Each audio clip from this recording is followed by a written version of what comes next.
தோப்புக்கு சீதனங்கள் தென்னை தருகின்றதோ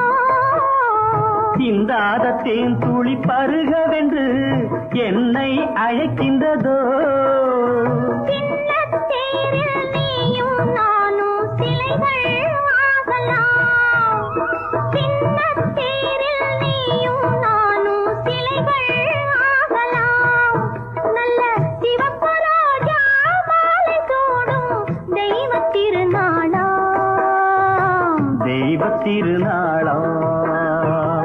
இரண்டு கண்கள் பேசும் மொழியில் எழுத்துக்கள் இல்லை